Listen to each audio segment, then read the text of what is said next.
Hello, SpongeX here with another episode of Video Games Worth Taking Your Time, Banjo Tooie, and here we're at level 2, Glitter Gulch Mine, a level that was originally meant to be for Banjo Kazooie, but was repurposed for Banjo Tooie.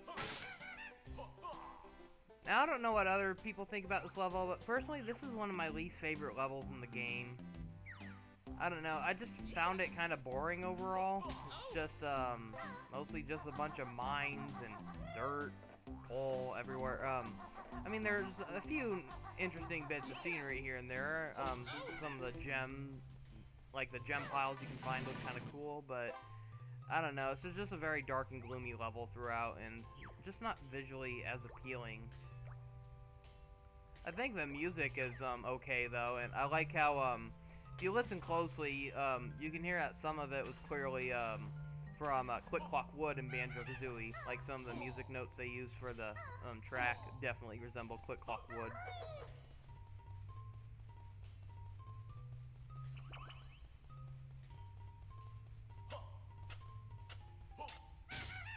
I will admit, though, this level does have some nice use of lighting in certain areas, though. As dark as it is, it does create some really cool lighting effects when you get into an area that has, like, some light dimming through.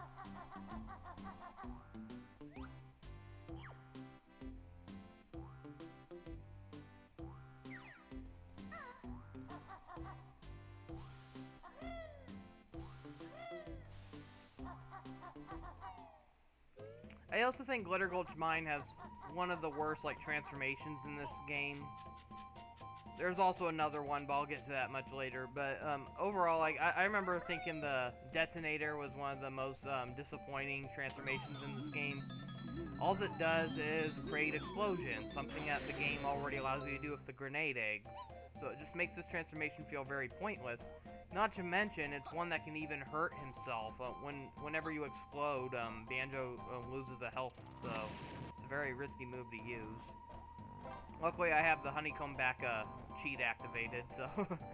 But I also find it strange how most levels in this game have, like, the warp pad for Wumba's wigwam, like, on the entrance to it, but in this case, the warp pad takes you inside the wigwam. I thought that was weird. And then here's the Spring Shoes, one of the new power-ups in the game. That was not in the original Banjo Kazooie.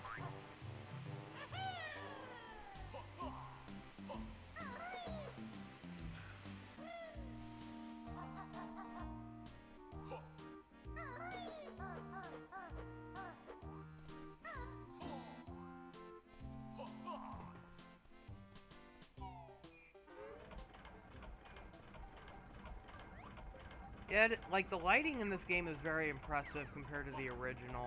A lot of these effects were just not possible in the original Banjo Kazooie.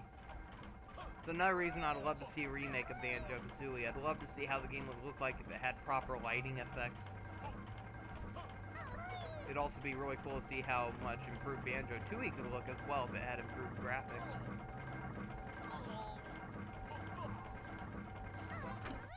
I'll admit, I actually thought this was an interesting challenge in the game. The crushing room. There's like a part where you had to use like Mumbo Jumbo to use like a spell to levitate like a certain gem that had a Jiggy lodged in it. And you had to bring it into the crusher and then go as Banjo Kazooie and activate the switch to crush it. When you do that, though, it crushes the Jiggy as well, so you then have to collect the little pieces of Jiggy that are scattered around the area to collect the full Jiggy. I thought that was a real interesting challenge. It's actually more enjoyable than it sounds. Like, if it were any other game, they probably would have had it where it was, like, scattered across many different parts of the level. Heck, coming to think of it, this game was full of challenges like that. But, so, for that one, it was a little more forgivable, because you can find the pieces so easily nearby. And it's kind of funny how when you collect one, it just plays like a little sample of the jingle that plays when you collect a Jiggy. I thought that was kind of funny. And then once you collect all the pieces, it turns into a full Jiggy, and then you get to collect it. I thought that was a really cool challenge. I kind of like how the worlds are interconnected in this game. So, yeah, like, here's where you use the ice key, and the entrance to it is through Glitter Gulch Mine, but technically it's located in Hailfire Peaks, which is a later level in the game. And so, it's funny how sometimes you go to a level and you see something behind a glass or a window, and you're wondering, how do you get past that? And so you try recklessly to get to it, you can't, and then Turns out, you get to it through a later point in the game, through a different level. Haha, very funny, Rare. Yeah, this game loves to mess with the players. Some people, it really got on their skin, but for me, I personally, found it kind of rewarding when you eventually figured it out. I mean, I don't get that. Like, some people gave this game a real hard time for being challenging, but I don't see people complaining about the Legend of Zelda games. Been doing the same thing since Ocarina of Time, or even before that, and yeah, everyone praises those games for their challenging puzzles. Yet when Banjo Tooie does it, everyone riots. I just don't get it.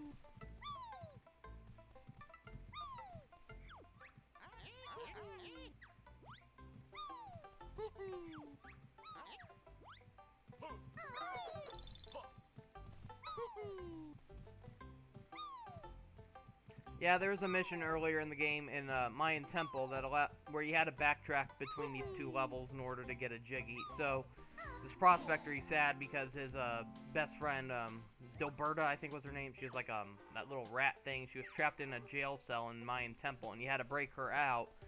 And you had to do like some back and forth between both levels in order to get it done.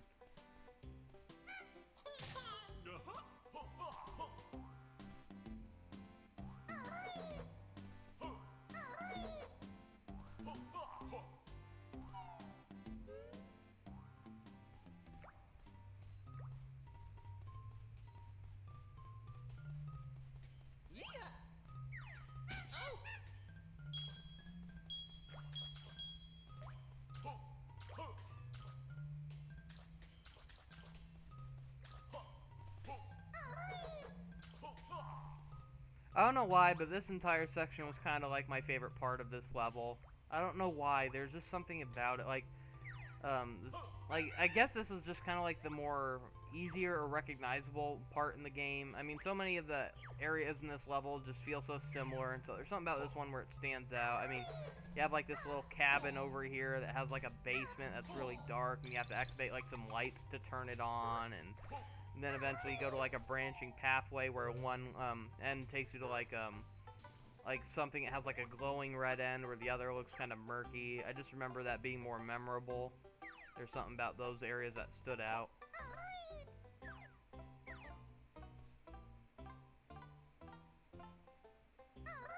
Another part in the game that shows off how advanced the game's lighting was for its time, back when lighting in video games just wasn't very common or possible.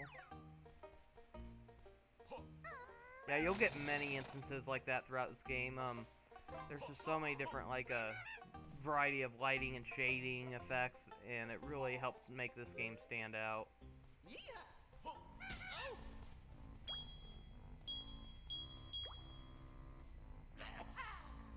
I thought that was really cool, too, how using the fire eggs can actually light up some dark areas in the game.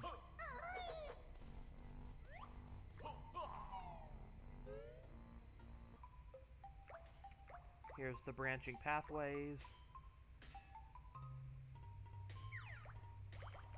Let's go down the burning red path.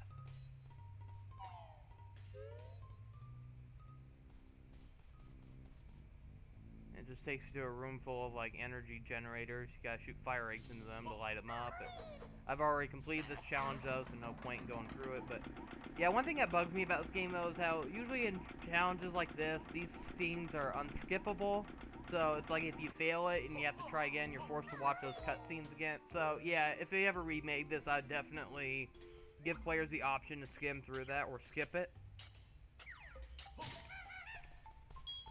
Or they could have it go like the Conker's Bad Fur Day approach, where you have to at least watch the cutscene once before you can skip it.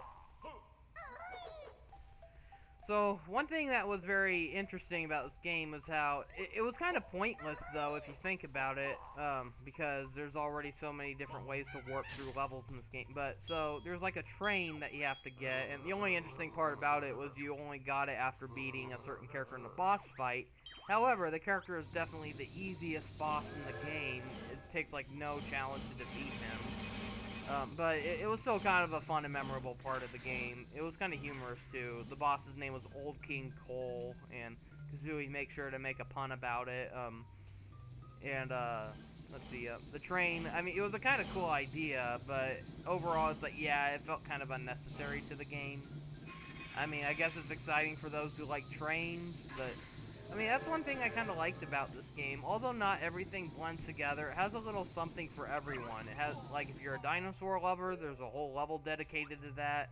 If you like dragons, there are 2 boss fights that are dragons. I mean, there's just so much in this game that can appeal to many different kind of fandoms, and that's one reason why this game stood out to me as a kid. It had a lot of the stuff that appealed to me.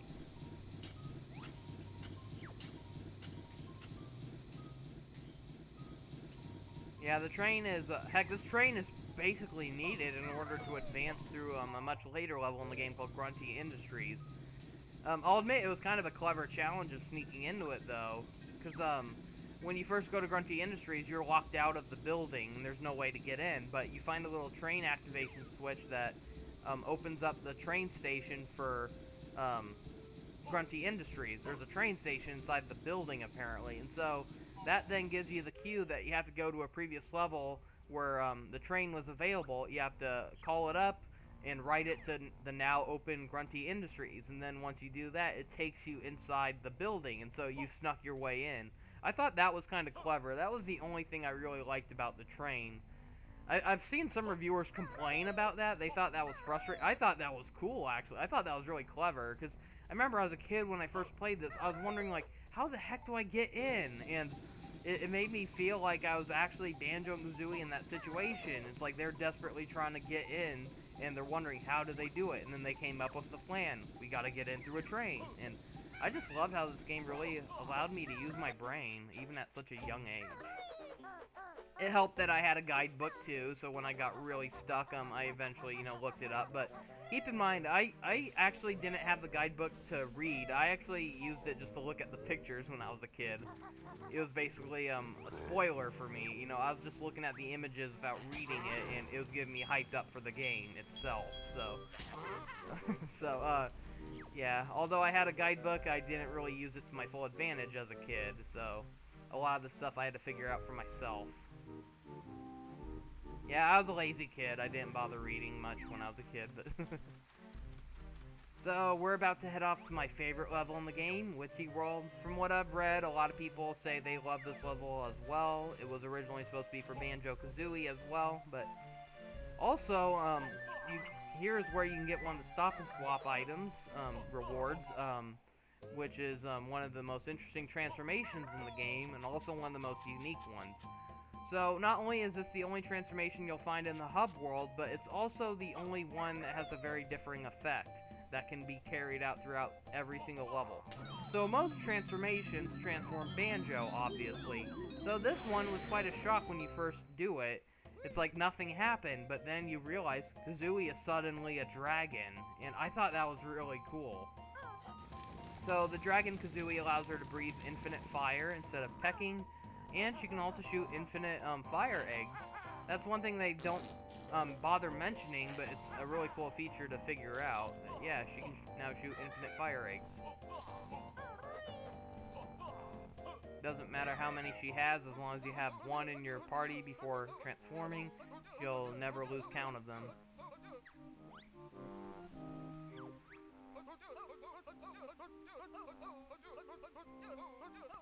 But yeah, Witchy World, this was just one of my favorite levels. It's basically just an amusement park run by Gruntilda. So it's just a very morbid amusement park, and it has all these different districts.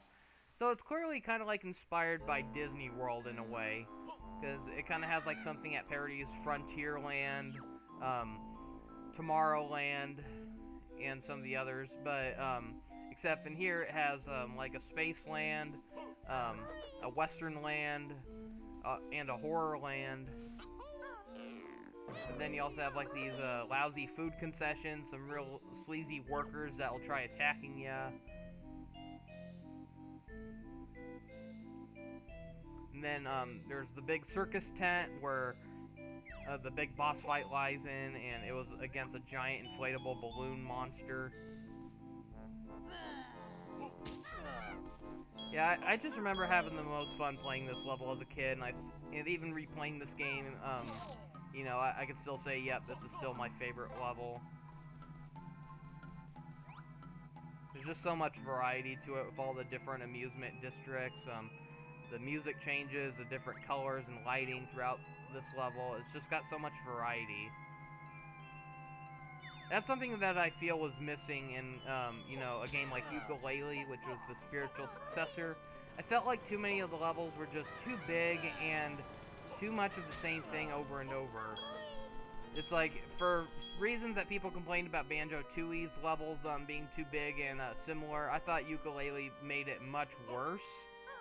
So, yeah, it's like if they, you know, I miss like the visual creativity that was well known in the first Banjo-Kazooie, and the sense of gameplay expansion that was included in Banjo Tooie.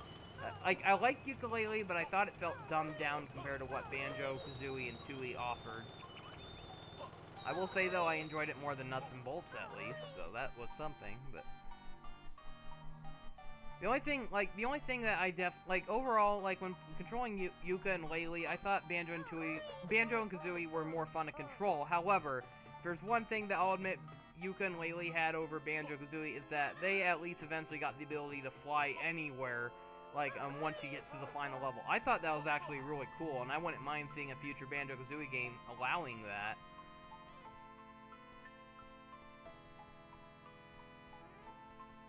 Make sure you earn that ability. Because, yeah, obviously if they gave you infinite flight from the start of the game, that would allow players to cheat through the game too easily. So you have to give players the privilege to earn that ability, and that's what Yooka-Laylee did. It made sure you had to earn your way to the final level before being able to breeze through levels like that. And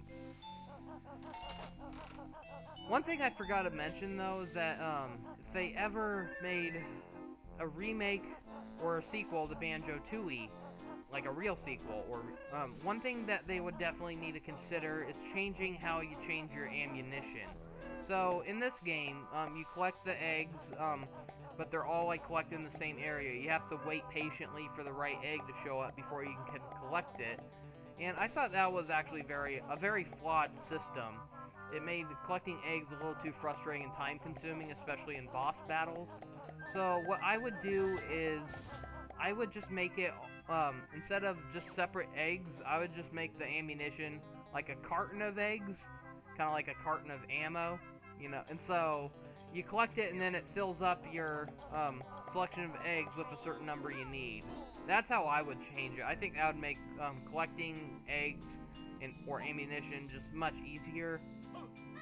And for switching the eggs, I'd also change that. I'd kind of change it to like a little wheel that pops up, kind of like in Cameo Elements of Power, how you can change your transformations by popping up the little Elemental Warrior wheel and quick selecting them to transform. So that's what I would do for that. So it's like you hold the R button and a little wheel pops up, then you tilt in the direction of which egg you want to use. That's how I would change it, instead of having to keep toggle one by one.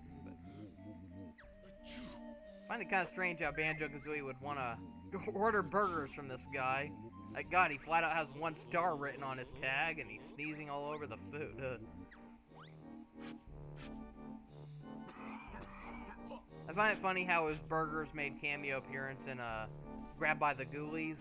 Because throughout the game, you'll see, like, there are, like, these burgers that you can throw at enemies, and if you look closely, like, in certain areas, you can see bags, and they say, like, Big Al's Burgers, and so, yeah, it's kind of funny how it was a reference to this game.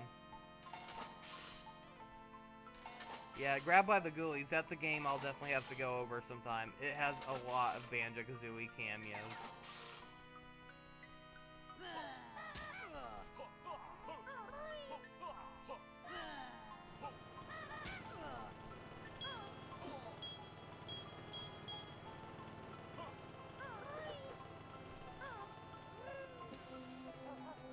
It's hard to say, like, what my favorite district in this level is, but if I were to have to be honest, I'd probably say it's probably Horrorland.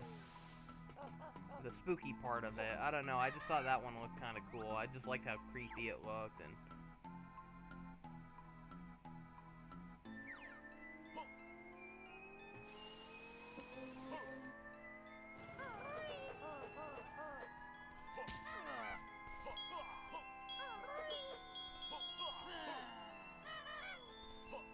I'll admit the Space District was kind of cool, though. I wasn't a huge fan of the Saucer Apparel Challenge, though. I'm not going to show footage of that, but that was the part where you had to drive the UFO and shoot out. I thought the controls for that part were very bad, but other than that, though, I do like this area. Like, I'd say this is my favorite room in the space area, just the thing that looks like you're on some kind of planet. You have, like, the little star lifters that take you up to, like, a metal Saturn.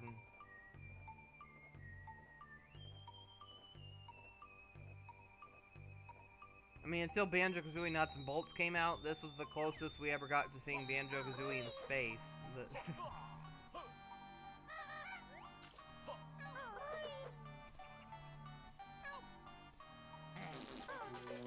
So yeah, unlike the original Jinjos you collected, this game they introduced trick villains called the Minjos, or evil Jinjos. And so it tries fooling you into thinking you gotta collect them, but then they'll run at you and attack you. And so basically the best strategy in this game is whenever you see a Jinjo, no matter what, just try shooting it first and see if it's real. If it's real, it won't get hurt, oddly enough. If it is real, that means it was evil. Well, if it does get hit, that means it was evil, so.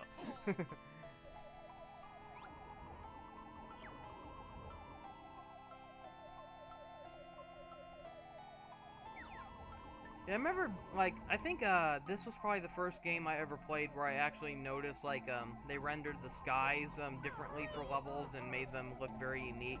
So I remember, like, games like Mario 64, the skies looked very bland. It was mostly just, like, one color or something. So you look up in the sky in a level like this and you'll see stars. I thought that was really cool.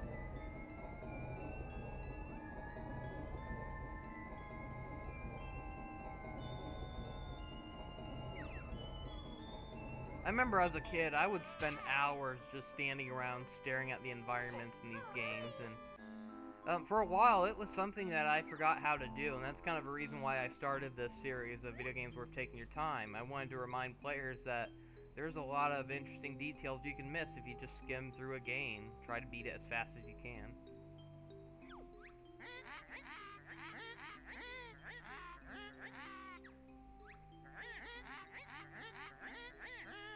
Even after defeating Gruntilda and having her be nothing but a bouncing head, she's somehow still able to run this fortune tent and beat the crap out of Banjo.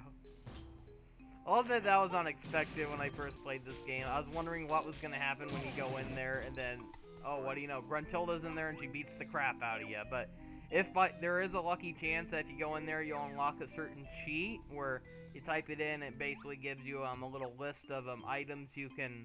well, little hints on where to find all the jiggies in the game. But it's a very pointless feature in this game, the Xbox 360 and Xbox One version, because they actually added that as a feature in the pause menu now. If you go to the options menu, there's actually a list of there's like a tally list of the jiggies you can collect in the game, and so that makes that feature kind of pointless in this version.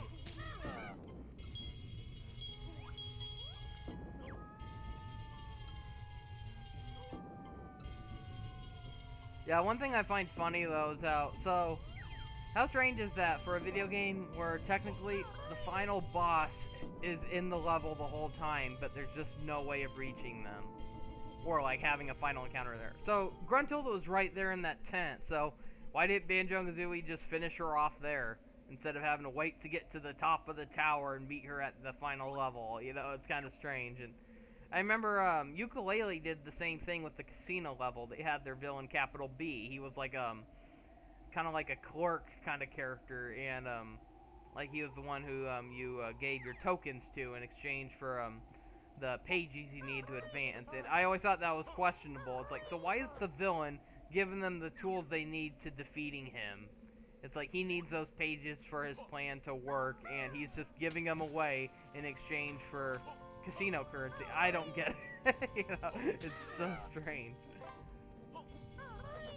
That's what's kind of funny about Rareware games, though. Their villains are just very nonsensical at times. I mean, I remember laughing when I first played Banjo-Kazooie, and right when you think you're about to reach the final battle, you're all of a sudden stuck in the middle of a quiz show, and the main villain is the host. And they did the same thing with the sequel. I just thought that was hilarious.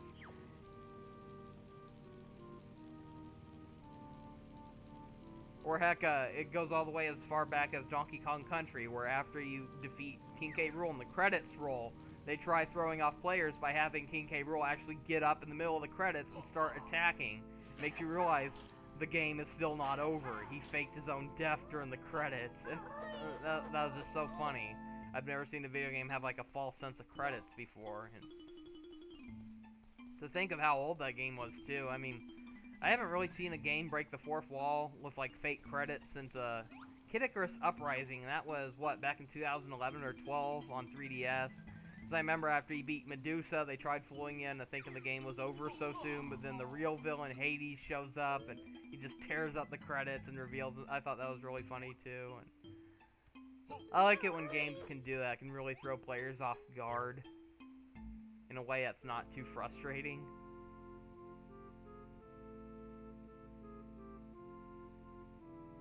Now, this room is pretty creepy. With all those masks on the wall. I find it funny how the Jinjo was in a cage called Weird Killer Alien.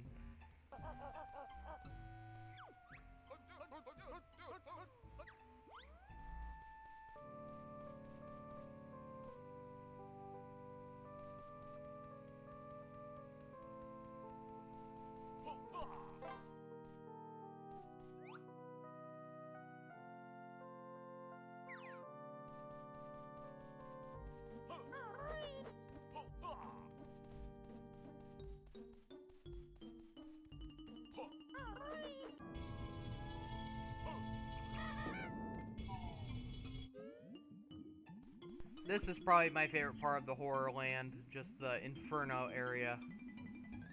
Hellfire! Dark fire!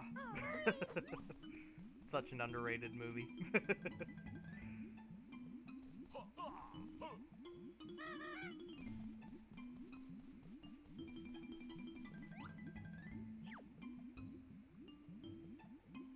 Even Mumbo's skull looks awesome in this level. It just looks like a devil. And there's that creepy bridge that looks like a rib cage.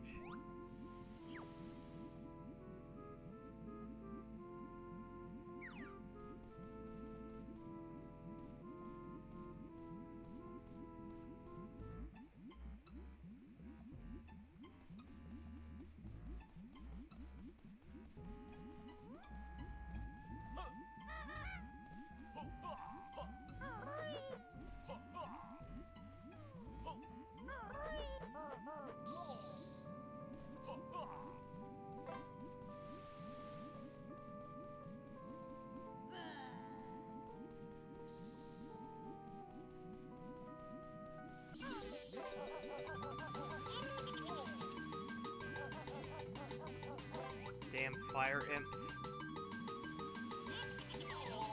Yeah, those are some of the most annoying villains in this game. They're like one of the only few villains you cannot destroy. That and the swamp monster.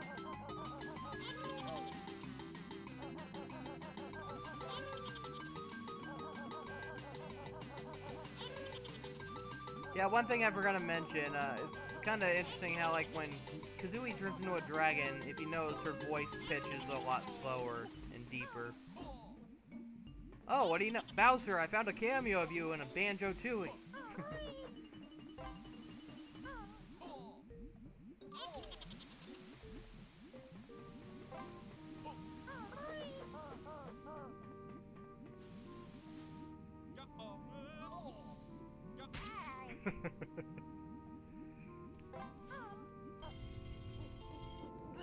And here's the entrance to the train station for this level. Now, I think Witchy World and Pterodactyl Land had some of the most frustrating missions that required the train. I mean, there was like a mission where you had to carry like one of the Triceratops from this level into there, and then there's one where you had to carry one of the, and then Pterodactyl Land you had to take another one of the Triceratops and who was sick. You had to take them to the hub world where Mumbo lived, and then you had to use a spell to heal him while he was in it, and then you had to carry him all the way back to Pterodactyl Land. Yeah, that part was kind of obnoxious, but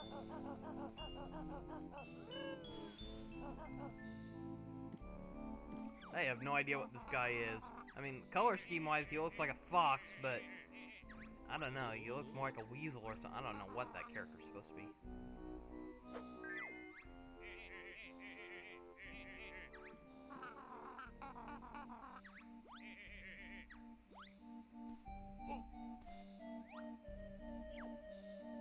For some reason, this guy has a 4-star tag. That's strange. I mean, yeah, I'll admit he's more pleasant to be around than the sneezing rhinoceros, but I still find it hard to believe he's 4-star rating. So one thing I realized that I never tried before is seeing what would happen if you went in the tent as Banjo-Kazooie separately, so I thought I would check that out as Kazooie, see what happens.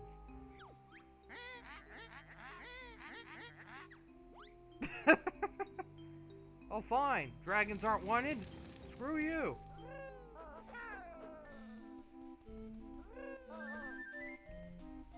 Wonder if I can reach the top of that fry box. Let's find out. I made it. That's what I like about controlling Kazooie. She can jump a lot higher than Banjo, and with Glide it can allow her to reach areas that would normally seem very impossible to reach by normal means.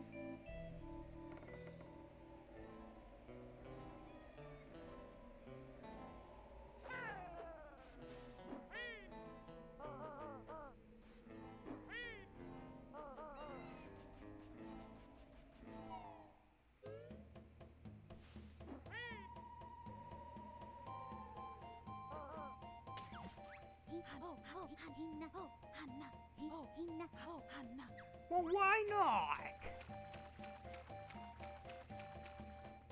Yeah, one thing I forgot to show is that Kazooie, like if you try diving as Kazooie, she won't be able to make it very far. It's like she tries, but then she floats back up, and so Banjo can actually swim underwater, though.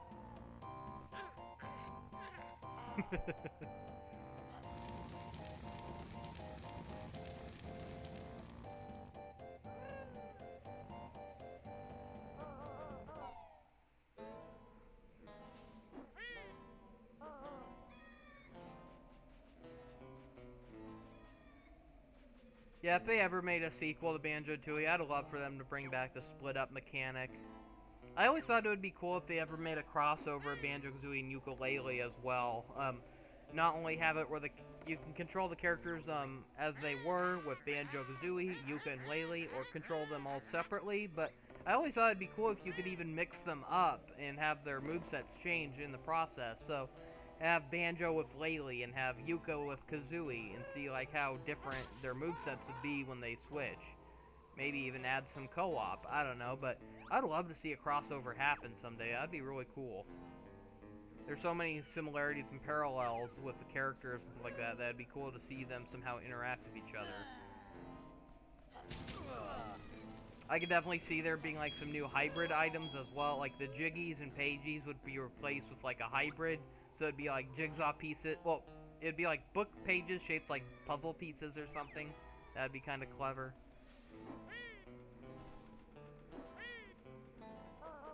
I always like the physics in this part, like how bouncy the castle is when you jump on it. That was very uncommon on the N64 days. Banjo Tooie is like the only game I can think of that had effects like that. I don't even recall Conker's Bad Fur Day even having effects that detailed.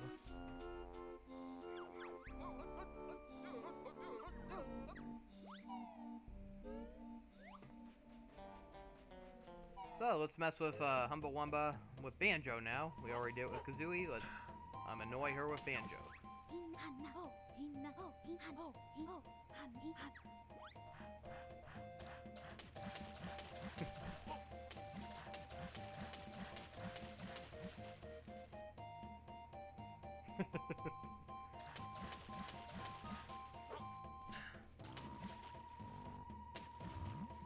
Wow, you can actually dive underwater. That's cool. So yeah, normally if you're Banjo-Kazooie, you'll automatically transform once you give her the magic Globo item needed to transform, but if you go into it as Banjo-Kazooie or Mumbo alone, nothing will happen, and so it'll allow you to just mess around in the magic pool.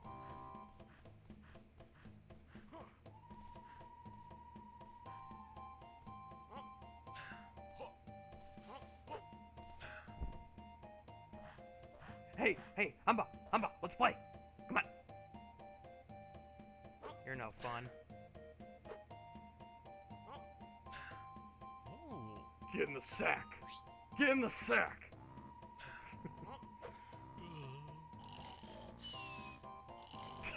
It kind of looks like she was petting him.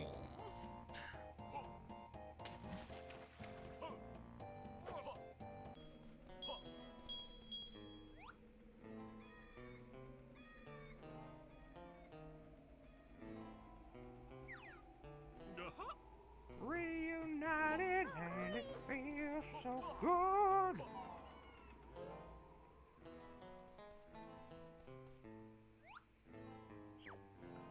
Now, if you thought the physics on top of the castle were interesting, just wait till you see them inside. They're even crazier. It's a mad bounce house in here. I wish bounce houses were this bouncy when I was a kid.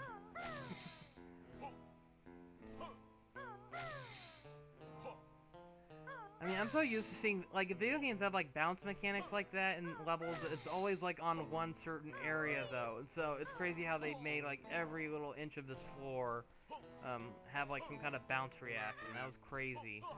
I mean, I'm used to seeing video games where a small trampoline is able to do it, but a whole big floor like that, that's just crazy.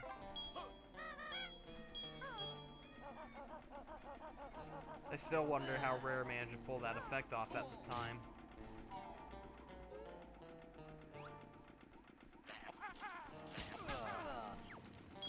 And then, not to mention, originally it was just a flat little piece of plastic, or elastic, and then you had to fill it up using this pump machine.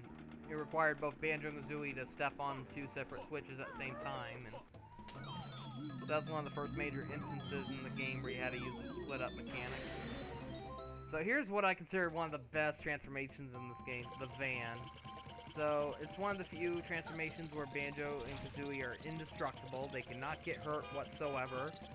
They can ram through objects, and it's just a really overpowered one. He also has a bunch of money in him, so he can pay, like, certain tolls. Like, there are certain parts in this level where you couldn't advance unless you had money, and so the only way to get money is through the van. And if you press the attack button, he'll just honk his horn. So it made me realize that I've never really bothered goofing off with this transformation before, like even as a kid. So I just thought I'd try going to as many places as I could and see like what would happen. So surprisingly, you get some very unpleasant results, though. A lot of people are very harsh to the vehicle for some reason. I'm gonna run Gruntilda over.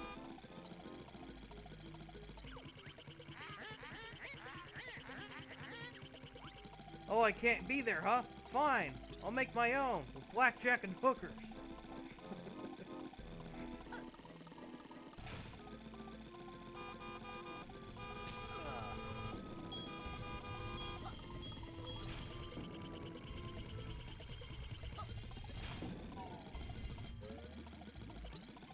And he can even drive through hot lava for some strange reason. Watch this. This is just so strange. He can't drive up a slope that Kazooie can walk up. What the heck?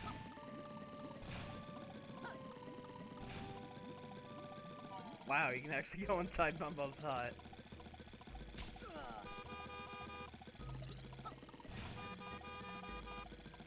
Bumbo, your Uber driver's here.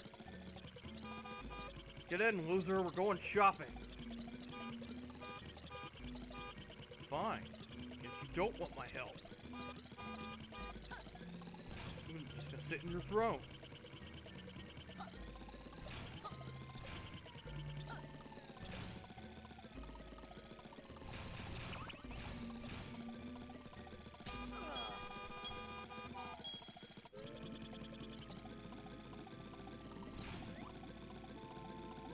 I'm on a highway to hell.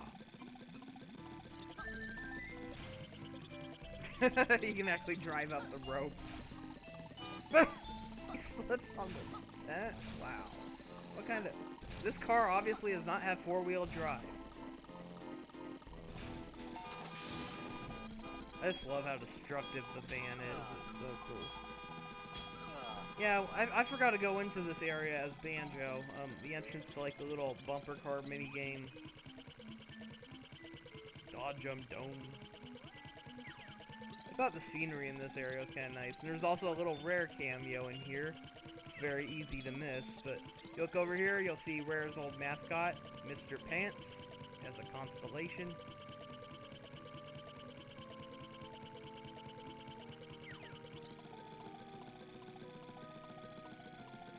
Man, for a villain, Gruntilda really knew how to get some good special effects for a theme park. It really looks like you're up in space here. What was her secret? Magic.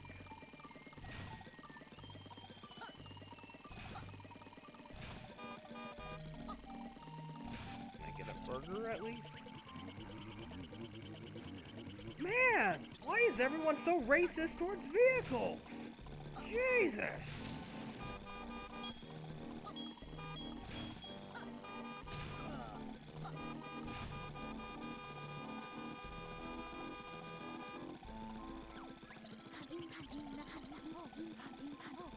Well, damn it!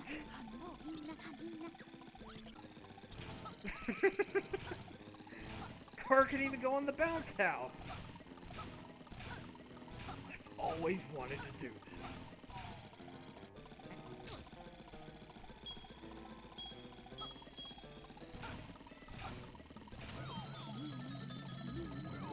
Look at Banjo when he transforms back.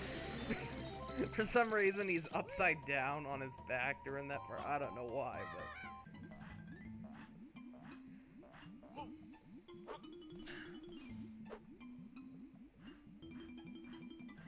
but... What is Banjo's backpack made of?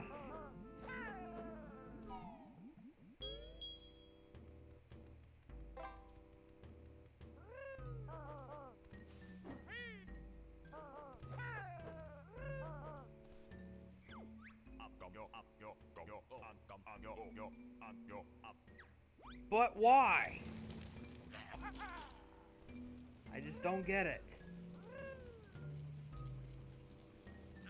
I'm Queen Kazooie, y'all.